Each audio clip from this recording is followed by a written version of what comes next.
ఇది మానవాళిపై ఒక దేవుని అసలు కథ, పూర్తిగా కల్పితమైనది. అజ్ఞాత దేవుని కథ. అనాదిగా ఒక దేవుడు ఉన్నాడు. పేరు సత్యవాణి. అతను ఆలయాల్లో కాకుండా మనుషుల మనస్సుల్లో నివసించేవాడు. ఎవరు పుట్టిన రోజున నిజం మాట్లాడతారో వారిలోనే అతని ప్రవేశం.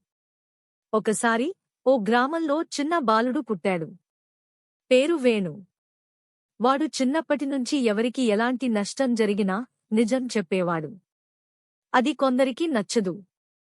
వాడిని అశుభపువాడిగా చూడటం మొదలుపెట్టారు.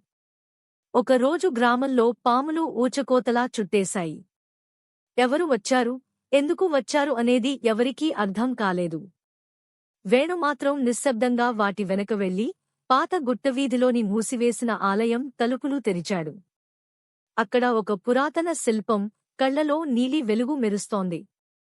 అదే సత్యవాణి స్వరూపం. పాములు వెళ్ళిపోయాయి. గ్రామస్థులు ముక్కలుగా కూలిపోయిన దేవాలయాన్ని మళ్లీ కడతారు. కాని దేవుడు మాత్రం ఆలయంలో కాదు. ఇప్పటికీ ఎవరు నిజంగా మాట్లాడితే వారి మాటల్లోనూ కళ్లల్లోనూ అతను కనిపిస్తాడు. ఇది పూర్తిగా ఊహాత్మకమైన కథ. మరొకదైనా కావాలంటే చెప్పండి.